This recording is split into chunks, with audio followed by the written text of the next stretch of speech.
Le ciel de Jérusalem portait une tension invisible, comme si l'univers entier savait qu'un événement bouleversant était sur le point de se produire. C'était un vendredi, mais pas n'importe quel vendredi. C'était le jour où le temps et l'éternité allaient entrer en collision. Au sommet du Golgotha, des nuages épais s'amoncelaient, tels des témoins silencieux d'un jugement qui transcendait toutes les lois humaines. Parmi les soldats chargés de garantir que l'exécution se déroulerait sans erreur, un nom se distinguait, Longin. Longin était un centurion romain, un soldat formé pour obéir, forgé par le sang et l'acier. Il avait vu les pires aspects de l'humanité, mais jamais rien de tel. Ce jour-là, sa mission semblait simple, superviser la crucifixion d'un prisonnier nommé Jésus de Nazareth. Mais ce que Longin ignorait, c'était que ce jour-là ne marquerait pas seulement la mort d'un homme. Il marquerait la renaissance de son âme. Longin n'était pas un novice en matière d'exécution. Il avait commandé des troupes, écrasé des rébellions, suivi des ordres sans jamais remettre en question la nécessité morale. L'Empire romain ne réclamait pas de conscience, mais de l'efficacité. Et Longin incarnait cette efficacité. Ses supérieurs lui faisaient confiance parce qu'il ne doutait jamais. Si un ennemi de Rome devait mourir, il exécutait l'ordre sans émotion. Mais ce matin-là, quelque chose était différent. Le prisonnier ne suppliait pas pour sa vie. Il ne criait pas. Il ne maudissait pas ses bourreaux. Il marchait en silence, portant sa croix comme un homme qui connaissait le poids du destin et qui, malgré tout, acceptait chaque pas. Jésus avait été conduit devant Pilate après une nuit de trahison, de coups et d'accusations religieuses. Longin n'avait pas assisté au procès, mais il se trouvait dans le prétoire lorsque les soldats commencèrent à se moquer du roi des Juifs. Il observa comme il le faisait toujours, sans se laisser emporter par les émotions des autres. Mais ce silence de Jésus le perturbait. C'était un silence qui criait, alors que tout autour de lui, les moqueries fusaient. Longin, déconcerté, se sentit troublé par la dignité qui émanait de ce corps meurtri. Le peuple avait choisi de libérer Barabbas, un criminel notoire, et Pilate, face à la foule en furie, tenta de se laver les mains, comme s'il pouvait échapper à sa propre culpabilité. Mais pour Longin, cela n'avait que peu d'importance. Le prisonnier était sous sa garde, et il serait crucifié. Ainsi en était-il de la loi, ainsi en était-il de Rome. Et lui, en tant qu'officier de confiance, s'assurerait que tout se passe selon les ordres, sans erreur, sans retard, sans compassion. Le chemin vers le Golgotha était difficile. Longin guidait la procession, surveillant chaque mouvement, chaque tentative d'évasion. Mais le prisonnier ne résistait pas. Au contraire, chaque chute était suivie d'un effort silencieux pour se relever. Le sang coulait sur son dos, marqué par les coups de fouet. La couronne d'épines déchirait son cuir chevelu, teintant de rouge son visage. Longin observait, et son regard d'acier commençait à vaciller. Il avait vu des hommes supplier pour leur vie, blasphémer, trembler de peur jusqu'à la fin. Mais Jésus, lui, ne semblait pas avoir peur, et cela le troublait. Lorsque Marie s'approcha de son fils tombé au sol, Longin ne l'arrêta pas. Il aurait pu la repousser d'un geste, mais quelque chose le retint. Il y avait une tristesse dans ses yeux, une tristesse qui ne demandait ni permission ni pardon, seulement un passage. Et lorsqu'il entendit Jésus murmurer à sa mère qu'il faisait toutes choses nouvelles, il sentit un frisson. Ce n'était pas de la peur, mais une sorte de révérence qu'il ne comprenait pas. Les paroles de cet homme ne semblaient pas naître de la douleur, mais d'une certitude qui dépassait la compréhension humaine, comme si la souffrance faisait partie de quelque chose de plus grand. La montée vers le Golgotha était cruelle. Lorsque Jésus tomba pour la 3e fois, Longin comprit qu'il ne pourrait pas porter la croix jusqu'au bout. Il chercha des yeux autour de lui et aperçut Simon de Cyrène. Il lui ordonna de l'aider. C'était un acte pratique, un simple ajustement logistique. Mais au fond de lui, quelque chose brûlait. En voyant Jésus offrir un regard de gratitude à l'étranger qui l'aidait, Longin sentit qu'il était face à quelqu'un qui voyait au-delà de la douleur. Ce regard le bouleversa plus que n'importe quel cri de désespoir qu'il avait entendu sur un champ de bataille. Ils arrivèrent au Golgotha. Les soldats préparèrent les croix avec une précision brutale. Lorsque les bras de Jésus furent étendus sur le bois, il ne résista pas. Longin se tenait là, en tant que commandant de l'exécution, et lorsqu'ils enfoncèrent les clous dans les poignets et les pieds de Jésus, il ne détourna pas les yeux. Il avait déjà vu cela à de nombreuses reprises. Mais cette fois, il ressentit quelque chose qu'il n'avait jamais ressenti auparavant. Ce n'était pas de la culpabilité, mais un malaise grandissant, une sensation qu'il ne pouvait expliquer. Cela prenait forme dans le bruit sourd du marteau frappant le fer. Jésus fut élevé entre deux criminels. Les cris et les moqueries se mêlaient au bruit métallique du marteau et aux pleurs de ceux qui le suivaient encore. Longin restait là, immobile, un soldat vétéran au milieu du chaos et de la douleur. Ce qui le frappait, c'était le silence de Jésus. Un silence qui parlait, un silence qui le fixait et lui disait que rien ne serait plus jamais pareil après ce jour.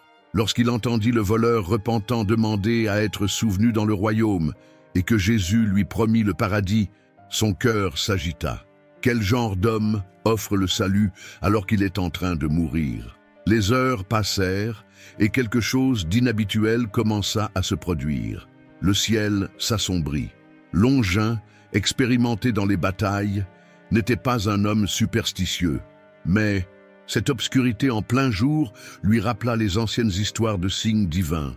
Le vent soufflait différemment, la foule murmurait, et Jésus, suspendu, implora le pardon pour ceux qui le crucifiaient. Pardon, ce mot résonna dans l'esprit de Longin comme un coup de tonnerre intérieur. Que signifiait pardonner au moment de la mort? Lui, qui avait tué tant de fois, n'avait jamais entendu quelqu'un mourir avec une telle compassion. Lorsque Jésus regarda sa mère et la confia à son disciple, Jean, Longin sentit que quelque chose de plus grand que lui était en train de se dérouler. La mort ne semblait pas vaincre cet homme. Au contraire, elle semblait le couronner. Puis vint le cri final. « Mon Dieu, pourquoi m'as-tu abandonné ?» Ce cri fit trembler jusqu'aux pierres. Peu après, tout fut accompli. Et enfin, Père, entre tes mains, je remets mon esprit. À ces mots, la tête de Jésus s'inclina et le monde changea. La terre trembla, le temple se fendit, le voile se déchira, les pierres se brisèrent. Longin tomba à genoux, pas par ordre, mais par conviction. Il avait compris. Pour la première fois, il comprenait. Et les mots jaillirent de sa bouche avec plus de vérité que n'importe quel décret romain. Vraiment, cet homme était le Fils de Dieu. À partir de ce moment, Longin n'était plus simplement un centurion. Il était un témoin, et ce qu'il avait vu le transforma à jamais. La croix n'était plus un simple instrument de mort, mais un autel de rédemption. Le sang qui coulait n'était plus un signe de douleur, mais la semence d'une vie nouvelle. L'après-midi avançait sur Jérusalem avec une lourdeur surnaturelle.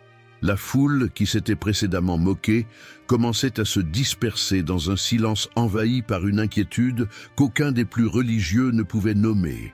Le Golgotha, quelques instants plus tôt empli de rires cruels, était désormais enveloppé d'un silence funèbre, comme si la terre elle-même pleurait la mort du juste. Longin, toujours à genoux, restait immobile. Ses yeux ne se détournaient pas du corps suspendu devant lui. Il ne voyait plus un prisonnier, il ne voyait plus un condamné. Devant lui se tenait un homme qui défiait toute logique, un homme qui, même dans la mort, rayonnait de majesté. Un roi couronné d'épines, victorieux dans son abandon. Mais le devoir l'appelait encore. Rome ne reconnaissait pas les miracles, seulement les ordres. Et il y avait un ordre clair. Aucun corps ne devait rester sur la croix pendant le sabbat, car c'était un jour sacré pour les Juifs. Longin se leva avec effort. Ses genoux tremblaient, mais ce n'était pas la fatigue physique. C'était comme si le poids de la responsabilité qu'il avait portée pendant tant d'années commençait à l'écraser de l'intérieur. L'Empire attendait l'obéissance, mais son cœur commençait à crier pour la vérité. Il reçut l'ordre de vérifier si les crucifiés étaient encore vivants. La pratique cruelle exigeait que les jambes soient brisées avec une barre de fer, accélérant ainsi la mort par suffocation.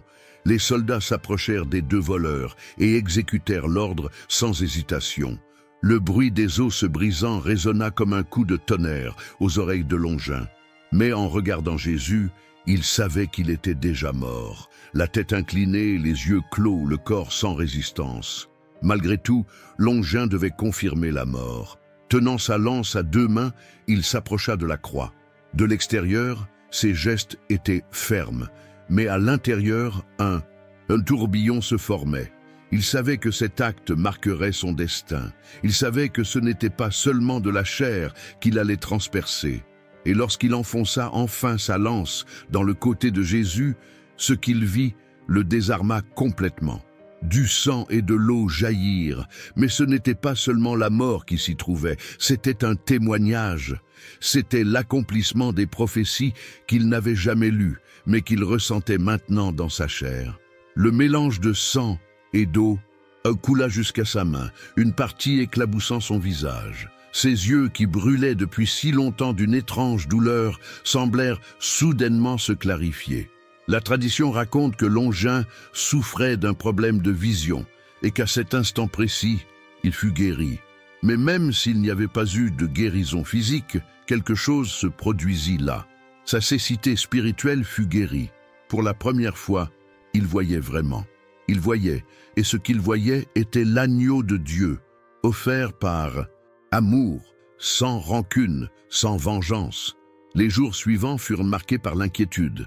Longin ne retourna pas immédiatement au campement. Il errait dans les environs comme quelqu'un qui cherche quelque chose qu'il ne sait pas nommer.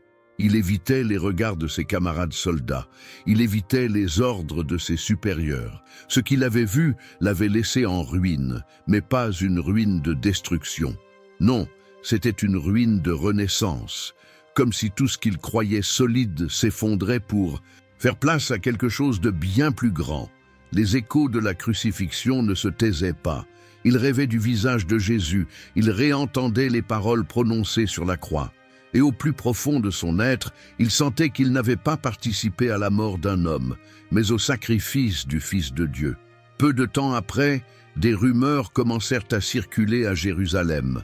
Le tombeau, disait-on, était vide. Certains parlaient de visions, d'apparitions. Longin les entendit, et contrairement à ceux que l'on attendait d'un soldat discipliné, il ne rejeta rien. Au contraire, chaque histoire renforçait sa conviction.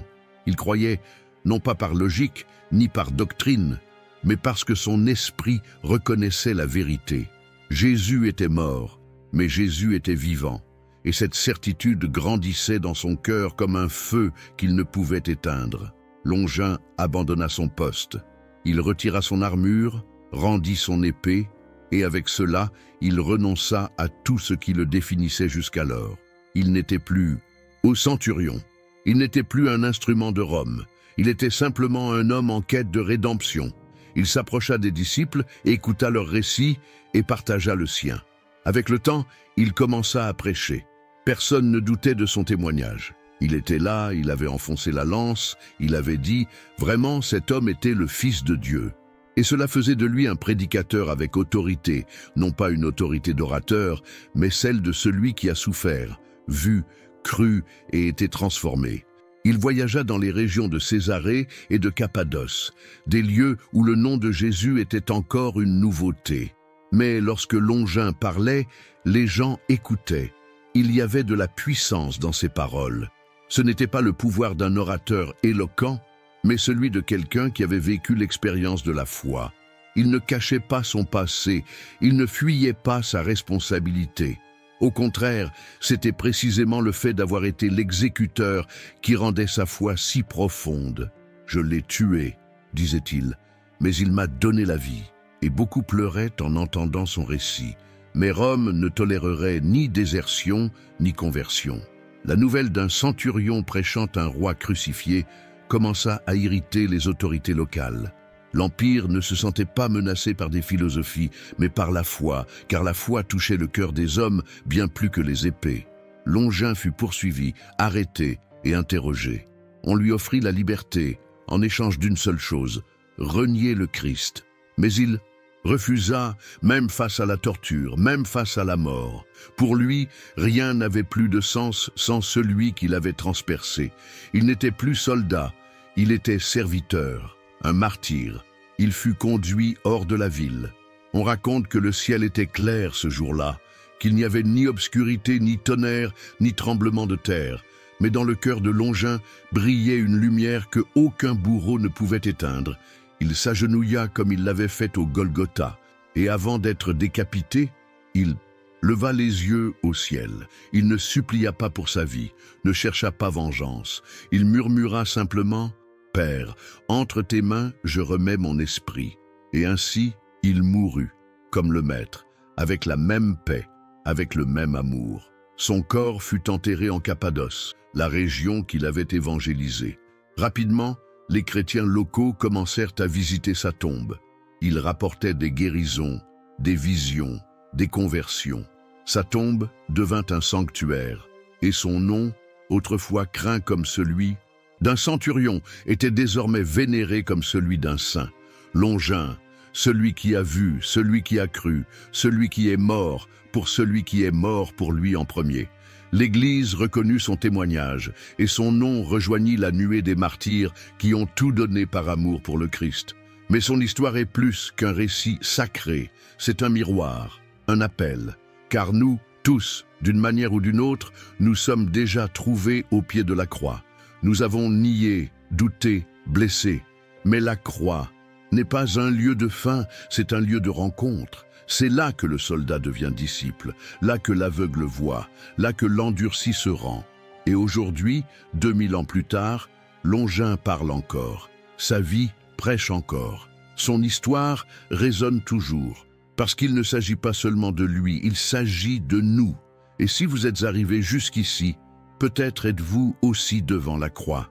Peut-être essayez-vous de comprendre le mystère de la douleur, de l'abandon, de l'amour, qui pardonne même lorsqu'il saigne. Peut-être, comme Longin, avez-vous besoin que d'un instant, d'un regard, d'un geste, d'une parole pour que tout change. Et si c'est votre moment, alors écoutez.